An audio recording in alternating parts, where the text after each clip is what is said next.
Evolutionary.org Underground Supplements episode number 24 is coming your way. Today we're talking about using supplements to boost fertility. And we've gotten a lot of guys that come on the forum who are concerned about fertility. Either they're younger, they're like, I want a future family, I want to keep my fertility going. Or they're a situation where they're deep into steroid cycles, their fertility levels are struggling. They really want a baby. Wife really wants a baby. Whatever. They can't have a baby. They're struggling. They want to boost fertility. Or guys who used to use steroids, who now have fertility issues, who are trying to get the fertility back. So there's different types of situations. So we're going to kind of discuss different supplements that you can add to your arsenal to get a boost in fertility. So this is one you're going to really want to forward over to friends who are trying to get pregnant. And then also people who are using anabolic steroids. There's things you can do. There's supplements you can take while you're using anabolic steroids. And if you're planning on anabolic steroids in the future, there's supplements that you can take to help keep your fertility levels as strong as they can be. So let's first talk about the fertility and sperm crisis in America and other countries. Yep. And look, Mobster and I, look, we're going to talk about a little bit. I know Mobster has a lot to talk about this, but look, Yes. it's debatable. The fertility crisis in America is pretty debatable and across the world. Does it have to do more with our lifestyles, our cost of livings, people choosing not to have children, people not even in the mindset to have children? We're Yep. seeing in America a trend where younger people are staying with their parents much older. So if you're never leaving the house, how are you going to go and move in with someone and, have a relationship with that person? People are choosing to stay home longer. In my situation, I'll just be straight up and honest. I moved out when I was 19. I went and got an apartment, a pretty decent apartment. And it was near the city. It was like in a man-gated community, and I was paying, I'll just say it straight up, mobster. I was paying full disclosure, 1,040 a month for rent. Now the rents are twice that, Yep. and even in some cases three times that. So the cost of living has gone up a lot. So how is someone supposed to move out at 19? I was in college when I moved out, and I could afford to move out and be pretty comfortable because I was working a full-time job and a part-time job, and I was going to school. So all that kind of allowed me to be able to move out and be able to survive on my own as a single guy. Now, another option is you can move out with a bunch of people, a bunch of roommates, and that's what a lot of people are doing who are moving out. But then you got to live with people, and again, where's the privacy? If you want to bring, how are you gonna live with your wife with a bunch of roommates? Where's the privacy with doing that? So really, we're seeing a lack of household formation, and that's one of the areas that can be spike have a. But there's also the other aspects of our fertility rates dropping regardless where we are now versus where we were before. So a lot of factors have to play into that. And there's also the factor, the generational factor, mobster. When you were Yes. growing up, you're Yep. the baby boomer generation. It was taboo to have sex. It was, against my religion to have sex. It was, so you wanted to do something, you wanted to be rebellious.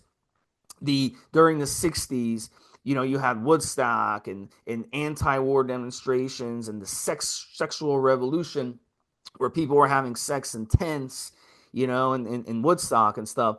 And that was considered, the mainstream felt that was disgusting and immoral and all this stuff. So that was cool to have sex. I'm sure you were having sex when you were younger and thinking to yourself, man, I'm going against this, my religion, and this is cool, blah blah blah. Now people don't think like that. Now sex isn't so, it's everywhere.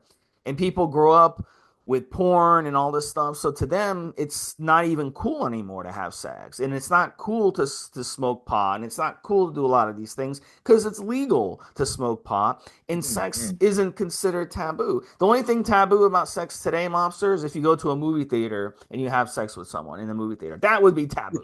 Having sex in public is taboo. Or at a game, they got videos of people having sex during baseball games. Something like that. Yeah. That's taboo. But it's not taboo to have sex in your own bedroom. So we're seeing this trend. So it can be a lot of different factors. What do you think? I think it's just to clarify, Steve, the difference between being able to as we put it here, get your leg over it, i.e., have sex, and fertility is slightly different. Okay, what do I mean by that? Right, so some of what Steve just implied is 100% true.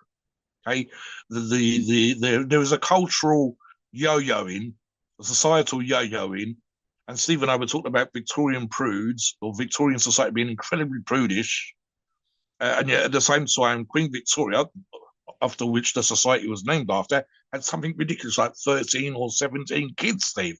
So the idea that people wasn't supposed to be talking about sex or having sex, and at the Was same it? time, But she was getting towards fucking double digits, man. was it She was one in double man? Was it digits. one man though, or was Yeah, it? Prince Albert. Yeah, a So it's German just the Prince one Albert. guy. Okay, I was gonna say Yeah, yeah, seriously. if it was 17 men and Oh, 17 bro. kids, then it would be There's a different. backstory, mate, about Prince Albert, the younger, the son, shagging around, and one of the other kids was supposed to be gay, and a lot of old stuff. So the irony that the society was quote unquote very prudish in terms of their general outward, the face that they presented to the world, and at the same time, both the poor families and the rich families had multiples of children.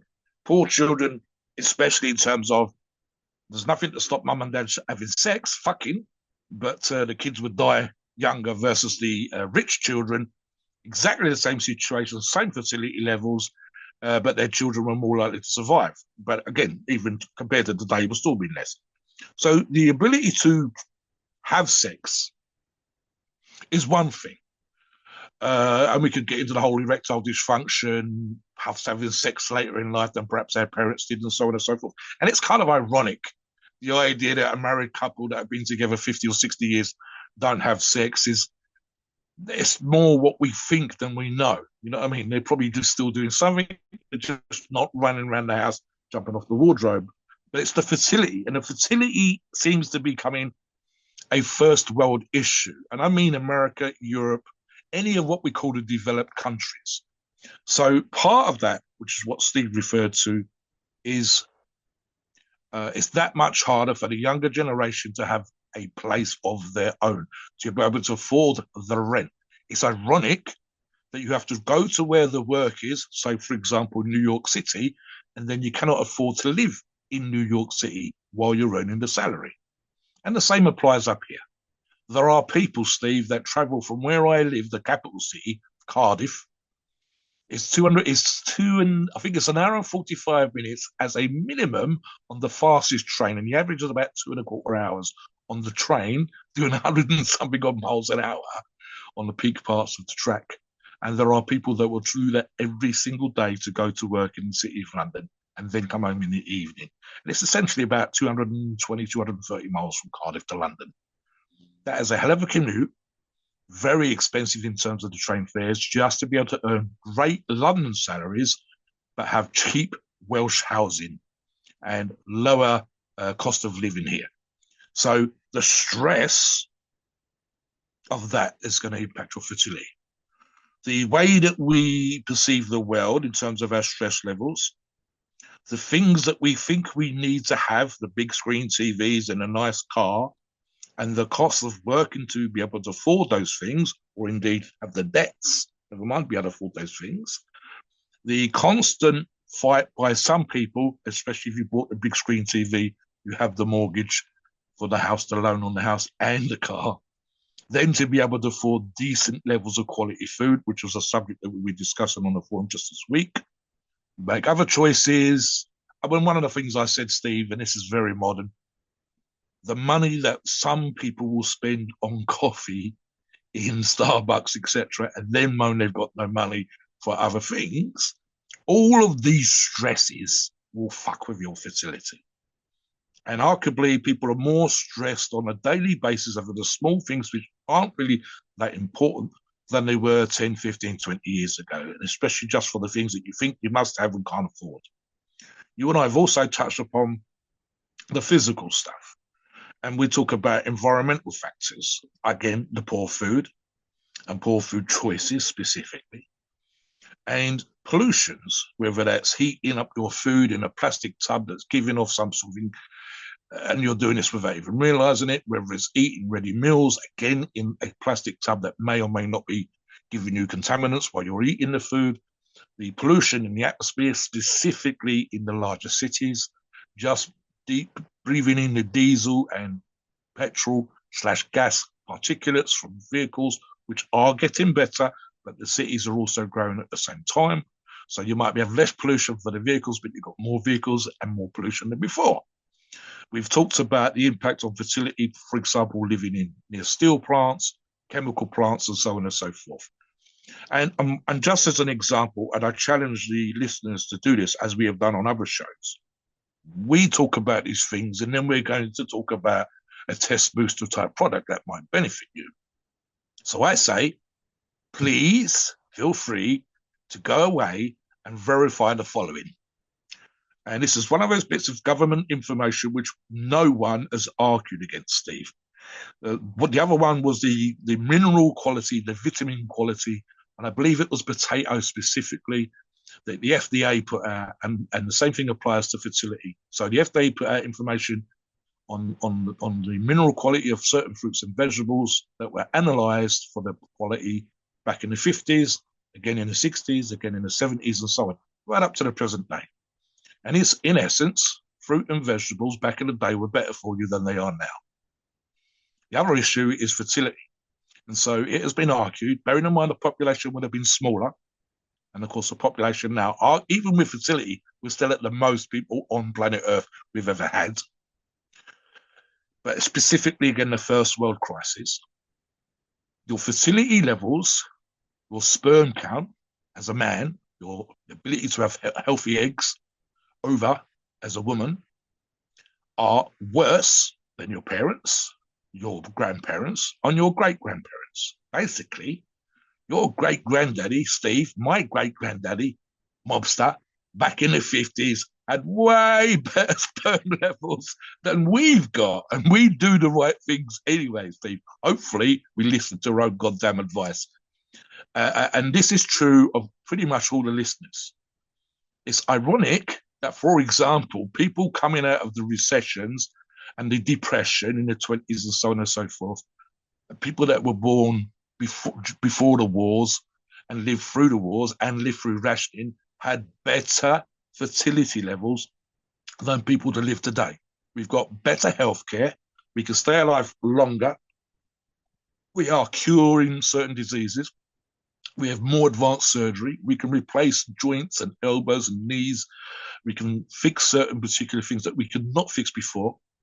They're this close, Steve, to probably developing some sort of electronic eye to replace the actual eyes that we have, and so on and so forth. And yet our fertility levels in the first world, and arguably to some small degree the second world, so they're slightly developed, are worse than they've ever been, going back 20, 40, 50, 60 years. So let me talk a little bit about the three things. I'll let Mobster kind of talk about them. So the three main things that I did, I took a look at in the pre-show, were why men have less sperm today than before. Now, one is obesity, and obesity didn't exist back then. Very rare that someone would be obese. Maybe a king, a queen, a very wealthy individual who could eat what they wanted when they wanted would have obesity. But most of the population, almost all the population, was lean. You can look at pictures of your grandparents, great grandparents, go back and look, and it was very rare that anyone would be even slightly overweight. There's a show called Three's Company, which was back in the 70s and early 80s in America, very, very popular show. It was the number one show for several years. And what was ironic is one of the actresses in the show, she actually got flamed off the show from being bullied and being made fun of by the other cast for being overweight. But if you actually watch the show, she's not overweight compared to what people look like today. Now you turn on the TV, you see plenty of literally obese people acting in these shows. And back then, it was unheard of for someone to be that big at all. So even someone with like a few extra pounds back in those days was considered fat. And now that would be considered skinny. So obviously, Mother Nature is punishing us. The poor diets, as Mobster mentioned, in a lot of cases, the poor diet isn't necessarily your fault. It's just the quality of the food is so bad. And then the environmental toxins. And in that situation, it's not always your fault, but it could be. Look under your sink, look under in your bathroom, look under the sink in your kitchen. Do you have toxins? Do you have people come and spray your house for pesticides? Do you have herbicides being sprayed all over the place? Soil quality that your house was built on. We know this. We know that if you build homes on farmland, which was sprayed for years and years with chemicals, we know that it can increase the chances of you getting cancers. And obviously, it can lead to problems with fertility. But again, it's so, we can micromanage everything, and even things you can't control, the air we breathe, the water we drink, beyond our control. The water that comes into my house where I live is very, very bad. I live in a state with very, very bad water. So I can't control that, but I can do what I can, and I can make sure that these chemicals are not put in my house, and I'm not spraying my house with pesticides. So I'll let you in, Big Monster, but I want to give a little idea of sperm. This is how bad the sperm situation has gotten, Mobster, in America. How much of a sperm shortage we have. Did you know that you can get paid $100 per sperm donation? $100 just to go to the sperm bank and literally whack off into a cup and hand it to them. You You're going get to be paid 100. rich. So you can make $1,500 a month I'd at make going. more than that, Steve. I'd make about $1,000 a week if I put my back into it. But I mean, look, I mean that's how much of sperm, and you can make bonuses and extras. I don't know how, but when I was researching this, I was kind of shocked at how much. So there is an incentive to go donate sperm, but the thing is, you have to be. Steve, I'm tempted to say that the bonus is if you let the nurse watch, but that's just me taking the piss. But I mean, what's interesting is they do screen people. So a lot of you wouldn't be able to do it. They go by your medical condition, they go by your history, Yes, they go by a yes, lot of things. yes. I was reading, and I was looking, and not everywhere has these sperm banks. So you have to be, obviously, if you live in the middle of Kansas, there might not be a sperm bank for, might take a 10-hour drive to get a sperm bank. So Mm, not everyone has these. So if you're thinking about doing this for a living, it may not work for you. But no. this is kind of fascinating that people are doing this. And there isn't I was reading about it. There isn't a moral aspect too, because in some religions or some belief structures, it is immoral to go to a sperm bank and do something like that. And then another aspect is, do you really want to be, having kids out there that are being born with your lineage without you knowing about it? So and then one day that kid down the line, he may do a ancestral DNA test, and he might be able to track you down. They can connect the dots with these DNA testings, especially in the future. You're going to be able to do this more and more. This is how they catch, murderers and rapists, by actually not by actually finding the person whose DNA matches, because it might not be in the database, but what they'll do is they'll link it to other family members, and they'll kind of make a family tree, and then they'll kind of narrow it down to Yeah, find you. yeah, yeah. So maybe when you get older and you're in your 70s, you might get a knock at the door. Hey, I'm your son. You donated sperm. Remember donating a sperm, Yeah. 25 years I ago? remember knocking one back out in the 60s. I think it was on Yeah. page 3 of Porno magazine. You must be the boy. I Yeah. mean, all joking aside, Steve, we have actually seen on occasion, and this is why it becomes an issue. There's a couple of thoughts, and the same thing applies to abortion. I really don't want to get into that. But the reality of the situation is, all joking aside, $100, so £76 for, in essence, knocking one out into a cup. Yeah, great.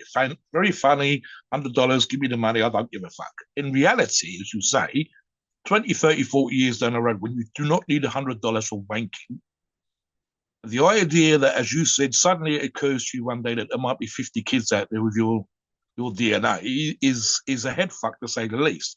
And the reality of the situation is, we're even talking about the necessity of these clinics existing in the first place. So one of the reasons, all joking aside about the nurse, the bonus situation might exist is that some people who want sperm to be donated are looking for specific DNA parameters. And the reason for this, and I'm going to get into another reason for there being a fertility issue, it applies in this country, and I believe it applies in the US. The educated classes, those with good careers, good salaries, who've had the post high school education, vis-a-vis college, diploma, degree, masters, etc. type qualifications, that's required much longer studying, less time in the workplace, etc., or later joining the workplace, are arguably, because of the bills and the mortgages and stuff that we touched upon earlier on, leaving it longer and longer and longer to decide to have kids. So whether we are physically, sorry, more accurately, mentally mature enough in our early 20s to have kids is arguable. Well, there are plenty of 20-year-olds there that act like kids, and there are some 20-year-olds out there that are fully mentally mature and ready to go. The reality of the situation is most of us are not probably specifically mentally mature enough until we're in our early 30s, mid 30s. The problem is that in terms of having children, we're probably just about as goddamn ready as we're ever going to be in our early 20s. When we're not monetarily ready, we're not emotionally ready, we're not intelligent level ready. So more and more people, educated classes, call it what you like, people with good careers and trying to make a name for themselves in the world, in the workplace, are leaving it longer and longer and longer. And the problem is, of course, that the longer you leave it, even if everything else is on point, your health's great, your fertility levels in your 20s was awesome, and so on and so forth, which, of course, we've already debated against, just makes it that much harder to have kids. Whether it is fertility for men in terms of your sperm count, it's just going to get less. Steve's got some numbers on here regards of erectile dysfunction, but the same thing that the percentage of the sperm count will go down.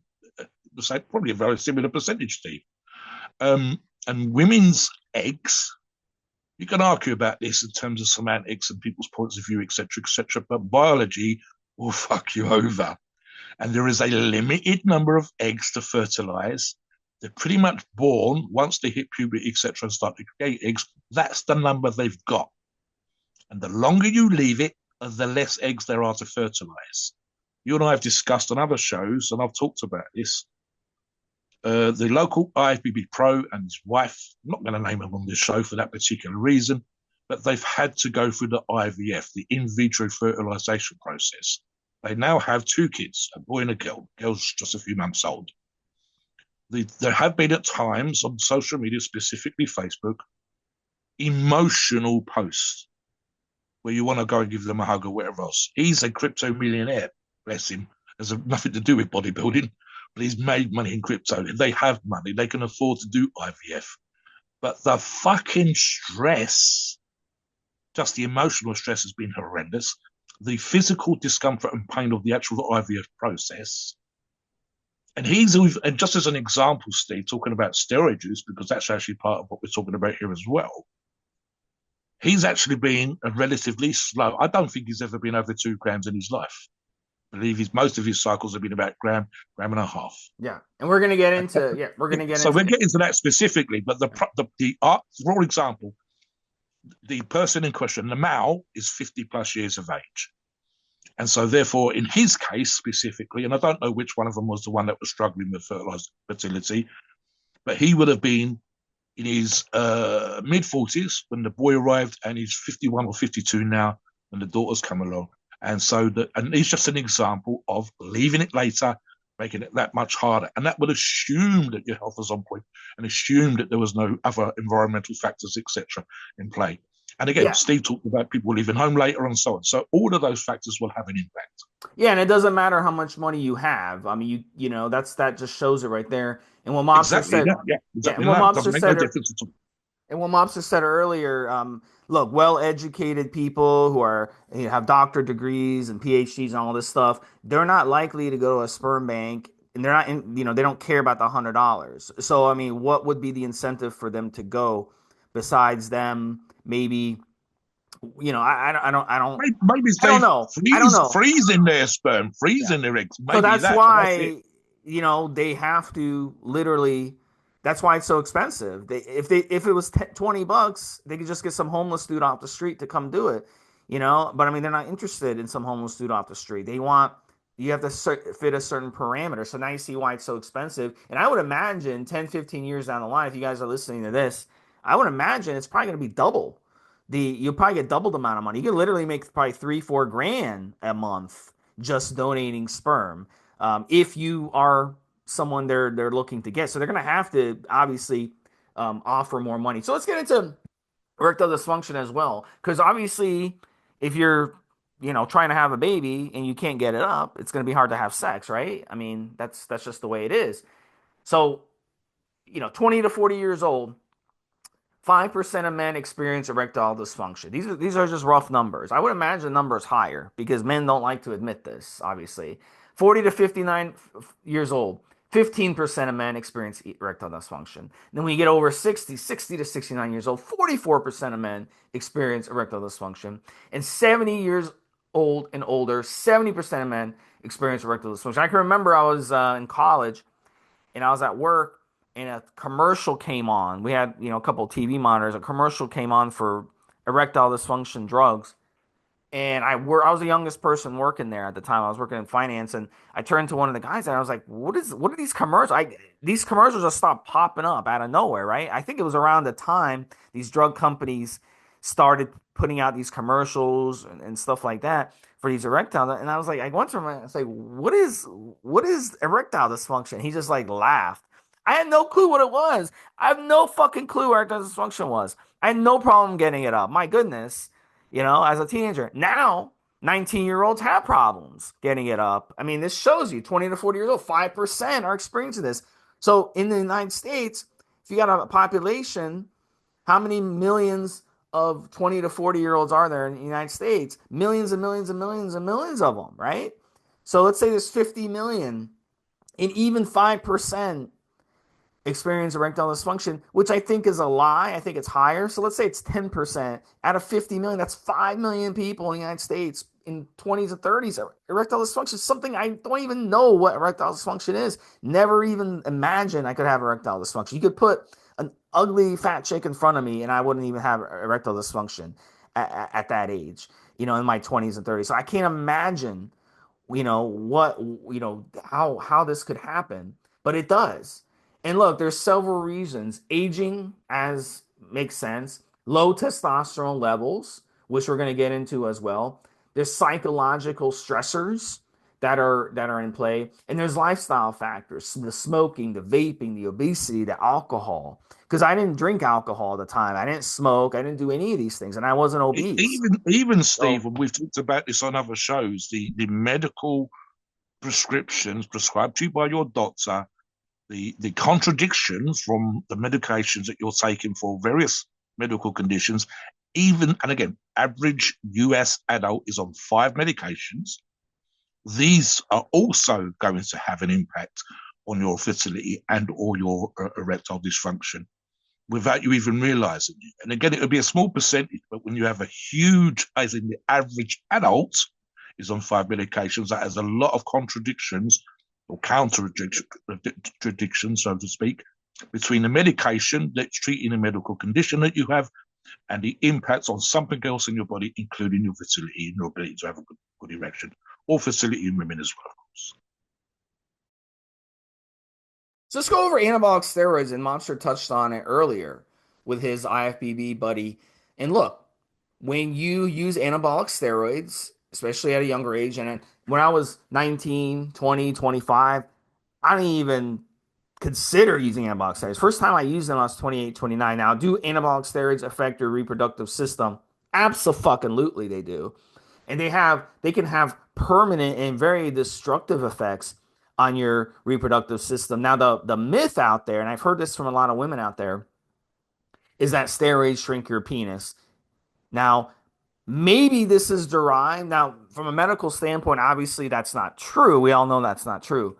But from a medical, I could see why they could think that. Because what could happen was if you're using anabolic steroids and you're cycling them, you could be dealing with erectile issues. While you're on them, you can deal with them. There's lots of different ways anabolic steroids can give you erection issues, whether it's on cycle, during PCT, between cycles, whatever.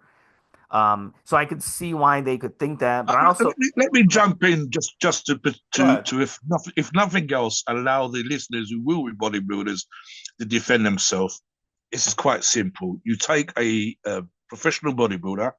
You stick him on stage at Mr. Olympia in arguably not much cloth whatsoever, i.e., posing trunks, and certain women, and occasionally certain kinds of men.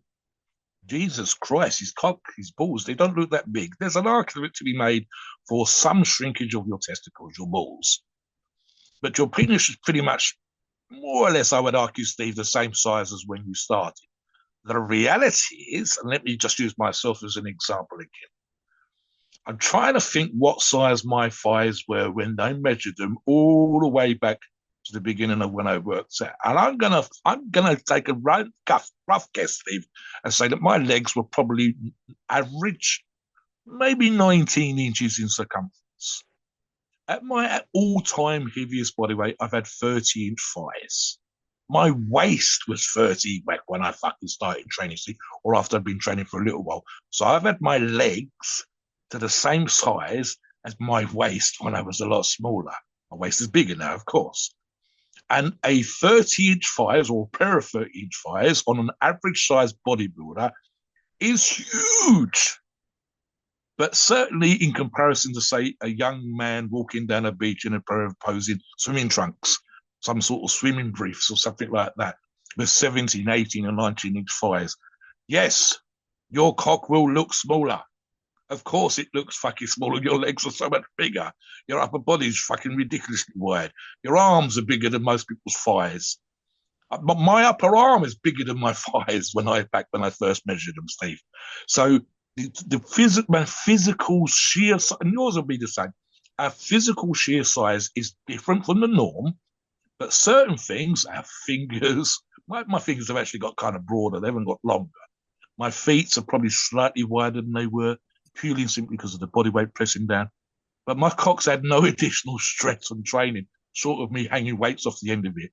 So in reality, and even Rich Piana joked about this, he said, my cock looks bigger and longer and thicker if my balls are smaller. It doesn't bother me if my balls are smaller. I've never used crazy cycles, and it's very individual. We've had people come onto the forums, and I want to touch on this as well, Steve. It's kind of weird. Steve said, does it have an impact? Absolutely. And I agreed 100% the moment he said it. And yet we will occasionally find people that are almost trying to find the horn of the unicorn, Steve. I want to take steroids, but I don't want to affect my fertility. I'm only going to do steroids briefly and at a low level, and hopefully my fertility will turn to normal.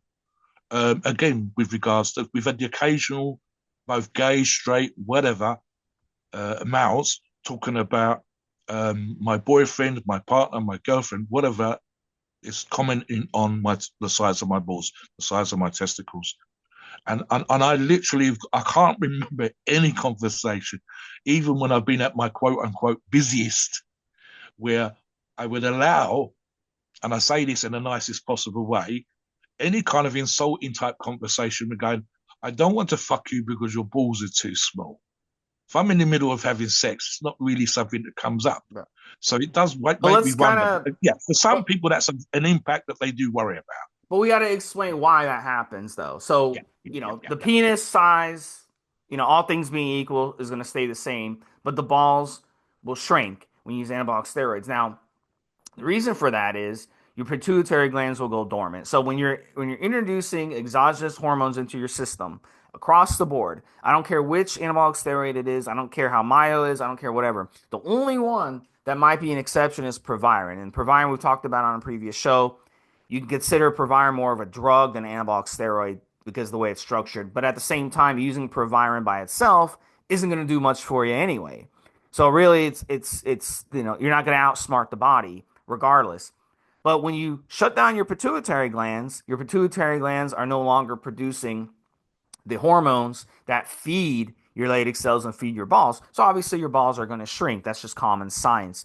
So what we want to make sure in that process that we're understanding, when your balls are shrinking and your balls are going dormant, your reproductive system is being damaged, it's going to reduce the amount of sperm and it's going to reduce the sperm motility, which is the strength of the sperm as well. So you're going to have not only less sperm, but weaker sperm. So your fertility chances, it's just math, your fertility chances will drop. And everybody's going to be different.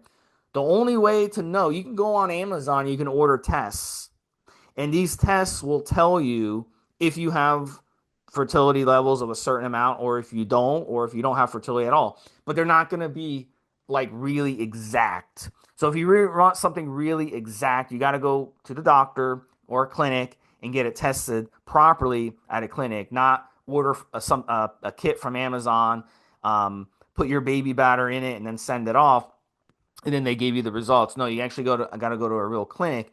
But the Amazon ones are like, I've seen $15, $30 for them or something. So they're very, very cheap. So you can get if you want a general idea, you can go down that route. Otherwise, it's good to go and get it actually tested so you can get an exact number. And you'll notice if you got it tested before you ever started using steroids versus when during your steroid cycle or after your steroid cycle, obviously there's going to be change. But the good news is it only takes one sperm. And we've seen many people have children even while using steroid. One of our guys on the forum, Mobster's buddy, Body Monster, 34, he's from Texas.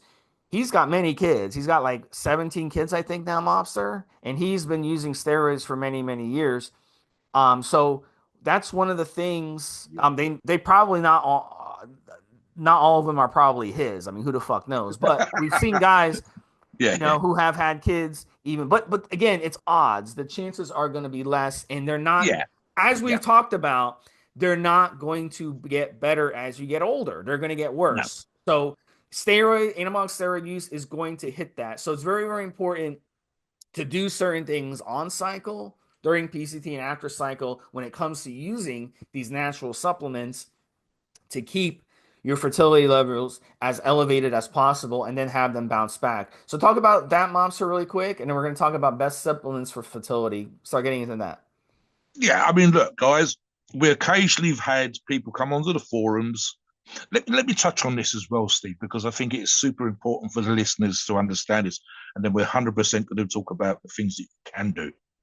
Okay. So, something I've touched upon in similar shows before, because I've been on the internet and interested in weight training and bodybuilding and steroids and so on and so forth, probably since 1990, in terms of being able to access the internet and discuss these things.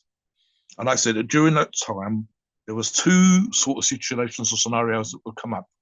One related to use of recreational drugs for enjoyment, and a certain percentage of people that would struggle with this over time. Typically, coke users, you'd have 10 people in your group, and 10 years down the road, one of you would have died from an overdose or suicide because of your use of recreational drugs. The other one was the impact on using PEDs, specifically anabolic steroids, where younger users, and I'd say 25 plus, but even short of that, Steve, you would have a gung ho, I don't care, I'm not interested in having kids, I don't give a fuck if my fertility goes, so long as I can get hard, it's all good attitude. And then almost without fail, Steve, 5, 6, 7, 8, 9, 10 years down the road, the same individual come back and would be fucking desperate, desperate.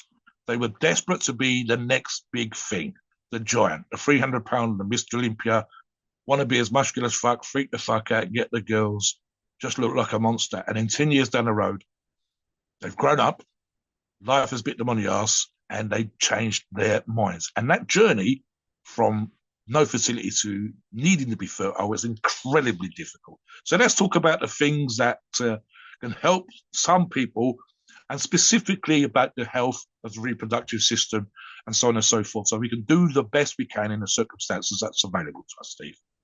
All right, I'll start with a couple supplements. Vitamin E. Now, vitamin E has been clinically shown to help sperm with oxidative damage. So it is a very important supplement for this purpose. You'll see all really good testosterone boosters out there have vitamin E included.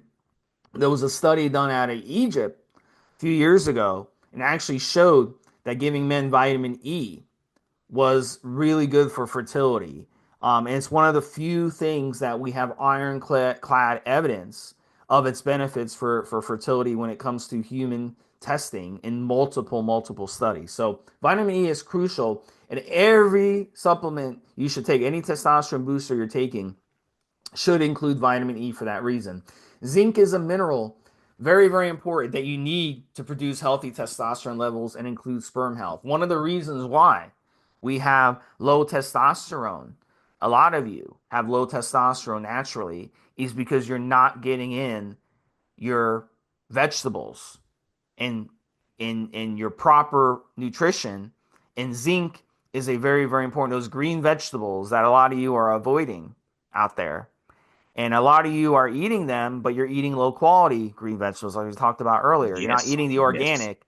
You're eating the yes. ones that are picked when they're not even ripe and shipped frozen, and they get to the grocery store and then they thaw on the grocery store shelf, and then they go bad, and the grocery store throws them away because no one buys them. So you gotta be aware. Without zinc, you're not going to produce testosterone levels. So it's very, very important that you have both of those. And again, a great testosterone booster is going to include both of those for a reason. Give us another supplement, Mobster. Yeah, I mean, Tribulus, I've talked about on other shows, and definitely check those other shows out. I've talked about the history and background and how it came to be identified as a testosterone booster specifically by the Bulgarians because of the Eastern European use of steroids in athletics and sports, etc., etc. And they needed something that they could give to their athletes to boost the testosterone when they weren't on the PEDs. Ergo, exactly what we're discussing here. And something else I want to talk about with regards to all these ingredients, Steve. The use of a testosterone booster on cycle comes with additional benefits, which we'll touch upon. But Tribulus is a super important supplement. It's been used for years, Steve, in traditional health medicine to treat male infertility. Of course, the Bulgarians found out what this was about and have done a proper investigation, scientific search and studies, etc. And along with helping your hormone, Steve, I specifically here testosterone, and improving sperm motility, making the swimmers swim better so they get to the egg. That's super, super important. Something that Steve's discussed multiple times, Fedosia, a shrub from Africa, which is another excellent supplement, Steve, that has been found to naturally increase sperm count. So again, various herbs, fruits, foods from around the world where the explorers would wonder at the health of the natives. These people are living in the middle of nowhere. They don't have the benefit society. The fertility is great. The kids are great. The teeth look fantastic. The women are having kids every 5 minutes. The sailors are enjoying the benefits. And they took some of these plants and these herbs, etc., home. And in time, they were properly studied and found, like Fedosia, to be able to boost testosterone, to be able to boost sperm count, and so on. Talk about another couple down here, Steve, for the rest of them, for the listeners. Yeah, next one we're going to talk about is Tonkat Ali. And look, it's been shown in studies to improve sperm concentration. You can look those up. Sperm motility, which makes them stronger swimmers, and boosts volume as well. So this is a really, really good one. And you really should start taking Tonkat Ali maybe halfway through your cycle if you're concerned about fertility. If you can take it the whole way, that would be even better. But you definitely want to take it in PCT. You definitely want to take it in between cycles if you want fertility one day and you want to be able to come off and be able to boost fertility. So it's a really, really good option as well. The next one, boron. And boron can indirectly help fertility by balancing reproductive hormones, but you got to use it at the right amount because if you use too much, it can be counterproductive. So boron is really, really good when you're coming off cycle. Your hormones are going crazy. Very, very important, especially in PCT, where boron can help you. And you need a supplement that has just the right amount of boron.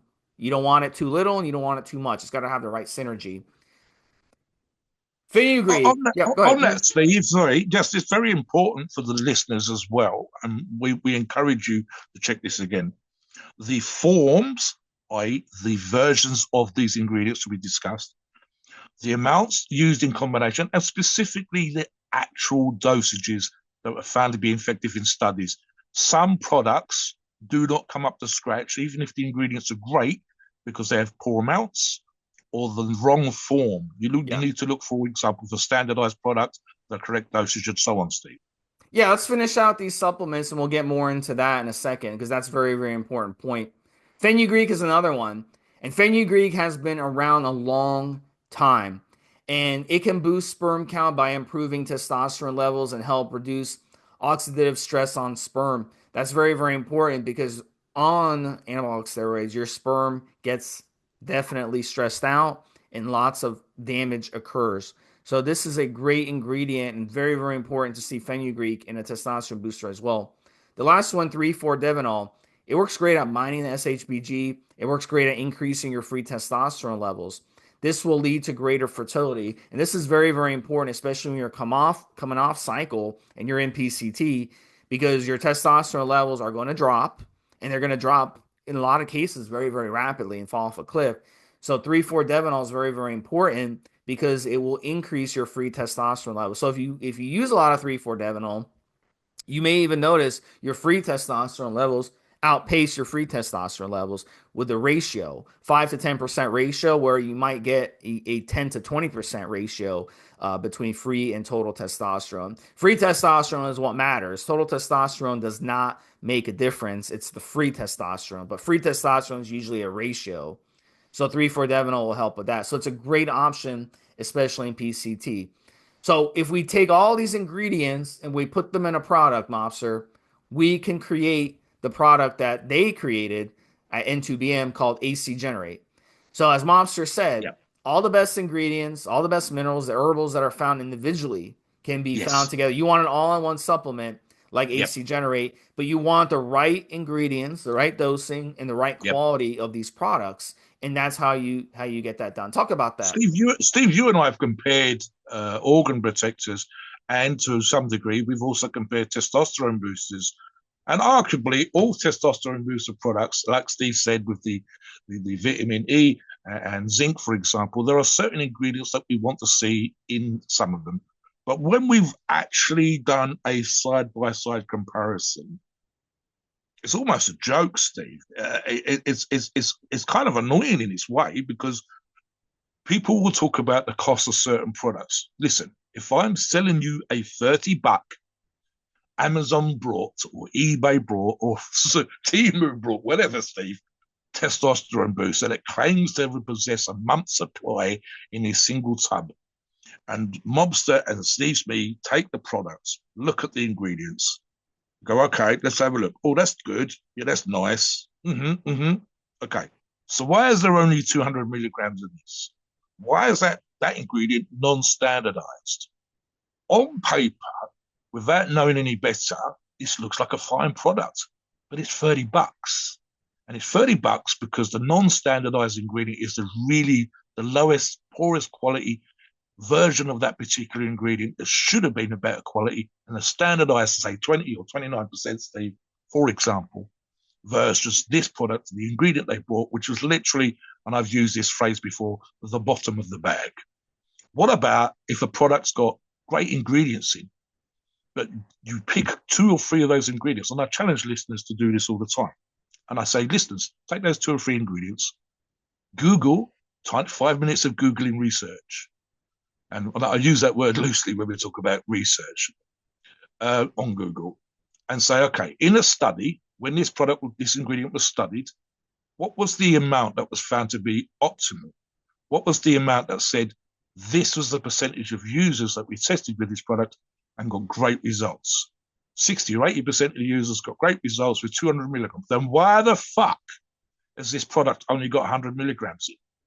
What's the point? It's like they've taken some of what sounds on paper absolutely amazing and should be, but they put in the least amount they possibly could because they wouldn't make a profit at $30. And if it's $30, in reality is 10 or $12 worth of ingredients. And or they've taken a great ingredient, put the right amount in, but it's non-standardized, so who the fuck knows what quality is, and so on. And then you've even got what we talked about, synergy.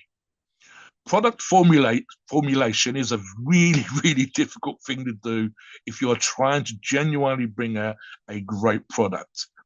You can have slightly less than the amount that was used in a study, but you still want a standardized product that I was on about earlier on.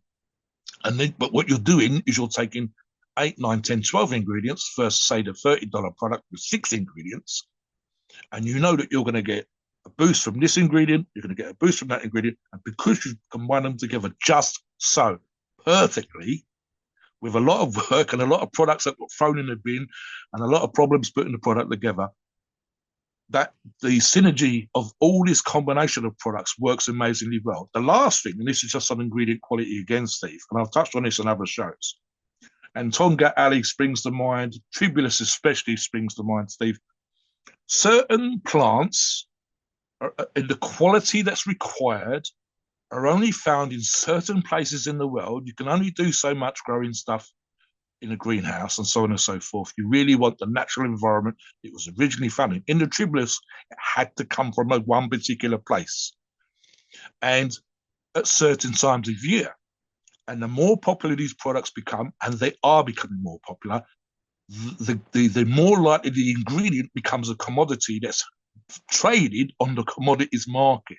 So companies like Need to Build Muscle have to go to the formulation company and say, can you get me sufficient quality ingredient that's going to allow me to produce 20,000 tubs? And they might say, you might have to wait 3 months for that quality, that standardized, that depth that's required in that particular ingredient for that to become available at sometimes a premium cost to be able to put your stuff together. So when you, like I said, Steve, if we compare HCGenerate to some testosterone boosters, there are some very nice products out there, but they literally do not compare.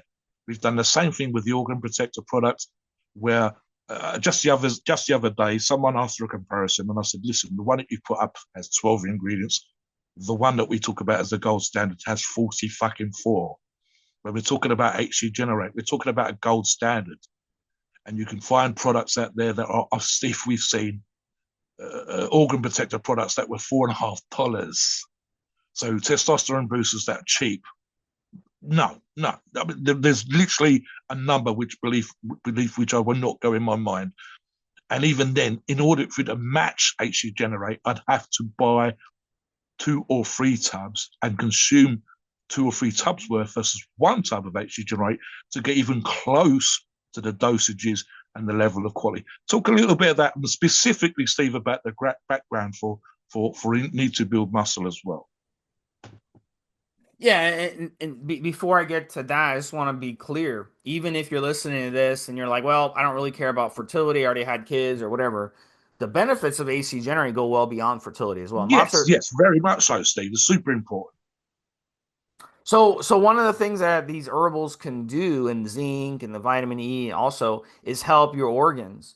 And one of the things we see when you run anabolic steroids, obviously, is the organ strain. So these can help with your organs, help reduce stress, help to do a lot of different things, help with your erections, help with your libido across the board. And you'll notice when you're on HCGenerate, it's not your imagination. If you're already taking it when you start your anabolic steroids, your balls won't shrink as much as they would when you don't run it. And if you do let your balls shrink up to the size of raisins on cycle, you can start the HCGenerate. You'll notice within about a week and a half, when you're on this product, your balls will plump back up. And that's not your imagination. That's actually happening. And that's because these ingredients really do work, and they really do help your Leydig cells and your balls, your testes, whatever you want to call it, really get healthier while you're on cycle. And it's actually going to make it easier when you come off to recover, and it's going to help support your entire body. So even if fertility is not an issue with you, then HCGenerate is a great option. But if fertility is an issue, then HCGenerate is a must. And we see that definitely as people have used HCGenerate in conjunction with Yes. the other things you should do to help with fertility, which is obviously come off anabolic steroids. But if you do decide to stay on anabolic steroids, this will at least give you a better chance to get better. So, Steve, I've used the analogy of people not always treating their body like a sports car. And again, I use something like that here, Steve, where I say, listen, if you do use a product like HCGenerate during your cycle, ideally, as Steve said, even from the beginning, but let's say halfway through and before you begin the time off on the PCT, you're giving yourself a kickstart. You are literally streets ahead, as we say, of someone who waited until they finished the cycle and started a PCT and then included some of these ingredients as found in HCGenerate. You've already started the recovery process because you've kept your body as healthy as you possibly could, so that the moment the cycle was over, the moment you took your foot off the gas, so to speak, you're already kind of ready to be recovered. You're ready to get things going again rather than waiting. And we sometimes see this referred to where people say, oh, I've just finished my PCT, but I still don't feel recovered. Well, that's because sometimes you've left it until this has happened, or you've left it for this particular time scale, and you haven't allowed for the other things, or you've stopped being clean on your diet, or you're still training your ass off and not allowing for recovery. And because you've kept, I arguably, Steve, your health parameters as close to perfect as you possibly can on and off cycle, your ability to recover, and specifically here, your ability to recover your fertility levels, your sperm motility, and so on and so forth, is just that much better. Look, some of this stuff is real simple. The idea that you could eat crap, train like an idiot, or train too much, take 2, 3, 4 grams of steroids, and still feel fucking awesome when you come off and still have great fertility is just a pipe dream. And occasionally we will see people trying to sort of circumnavigate that with yet more medication and so on and so forth. And the reality of the situation is when we talk about herbals, as Steve describes them, you're trying to use something natural that exists in nature to boost the nature to overcome, arguably, Steve, the sort of artificial addition of testosterone vis-a-vis anabolic steroids to your body. You're encouraging good food, good practice, and herbals, great ingredients to boost your health, to allow a better recovery. And like I said, the way that we treat our body sometimes is like, it's almost like an old banger, Steve, versus how we would treat it if it was a Ferrari or a Lamborghini. We would treat it so much better. And so sometimes products like this are an investment in you. It's like putting good oil and the proper gas and the right air pressure into the tires on your sports car versus not doing those things and expecting to have a great result from the car. It's just not going to drive as well. It's not going to go as fast. It's not going to be able to corner as well. And just so we should treat our bodies better. And we do need to look after these things. And especially just arguably, Steve, for the future of modern society, especially in the first world, we need to be looking at the fertility and our mobility and motility, etc., etc., etc., of how we treat our bodies. Even with better food choices and better lifestyle choices and less stressful thing, that's specifically here with your fertility, because it will become at some point a big deal for you. Talk about, again, as I said earlier on, Steve, need to build muscle themselves specific. So Need to Build Muscle was founded about 15 years ago, maybe a little longer. And look, a former American Army veteran. He learned teamwork. He learned cooking. I think he was a chef in the Army, and he learned a lot about how to put things together. He was an expert on this type of stuff. And then there was a first generation immigrant from South America who came to America at just 8 years old. He came to New York City to live the American dream, as all people do. And they kind of came from very different backgrounds, but they became partners, business partners, and they both worked really hard creating Need to Build Muscle. And they saw a little opening here when it came to producing these types of supplements that cater to gym rats and bodybuilders and steroid users specifically, not the same shit you'd go to GNC and buy. The GNC stuff is for like weekend warriors and people who aren't serious and teenagers who don't know what they're doing and old people. Okay, that's the supplements you get from a retail store, or a GNC or a Walmart or something like that. That's what you would find. They wanted to cater something that people could order online for serious people who are using anabolic steroids. Okay, so they came up with this. It was a great idea and it was a big hit. And I started using their products, including HCGenerate. I've been using HCGenerate for 15 years, and it's helped me greatly on cycle, post cycle, in between PCT. I've credited HCGenerate with helping me boost my libido and boost my fertility and boost my cycles in PCTs and make my PCTs so much better because of the ingredients in it. So it's a very good product, HCGenerate, and you can come on the forum and learn where to get HCGenerate, or you can go to needtobuildmuscle.com or n2bm.com, the number 2, and you can order it on there. And look, for all what's in HCGenerate, it is a great value. And the reason it's a great value is because Need to Build Muscle doesn't have a storefront.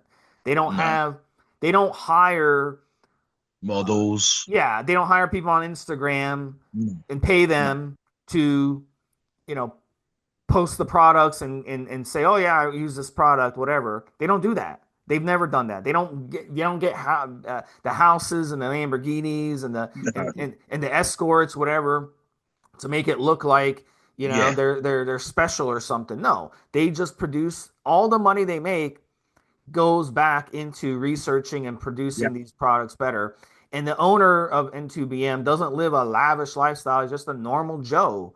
He just You wanted know, the great product, Steve. He wasn't trying to make a great no, fortune. Listen, I've been around this game a very long time. And just to finish, there are products out there with the word professional in the title of the product. Pro protein this, professional, whatever that, etc. And yet when you look at the professional protein, it's still got fucking sweeteners in and colorings and flavorings and so on. Your top professional bodybuilder, if he is using a protein powder, doesn't want it full of crap. He just wants it to do exactly what it says it does. Those kind of products are not cheap. And genuine pro quality bodybuilding quality products are rare, super rare. Like Steve said, GNC, Walmart, etc. You're not going to get your top branded products in there. You're just not. That shop needs to make a profit. Their staff need to be paid, and so on. When you actually do the numbers, when you actually do the comparisons, products like HCGenerate from Need to Build Muscle are of the quality they need to be. And again, I challenge the listener to go off and do your own research. The importance of fertility and the impact on society, as I said earlier on, are fucking huge. And for the younger listeners, especially, I need you to understand this is something you are invested in for the future because you will change your minds in certain regards. I'm an old motherfucker. I'm not having any more kids. But you young bucks, 20, 25, 26 years of age, even up into your early 30s, you need to understand how important these things are. Do a little bit of your own research. Listen to this show again. Let us know your thoughts. We're always interested in your comments, and especially from those of you that have struggled and arguably have used products like HCGenerate to help, and let us know the results that you guys have had, because that's super, super important. It'll be so helpful for the rest of the listeners. Please note, we are not doctors and the opinions are ours. It is our view and based on our experience and views on the topic. A podcast are for informational purposes and entertainment only. The freedom of speech and the First Amendment applies.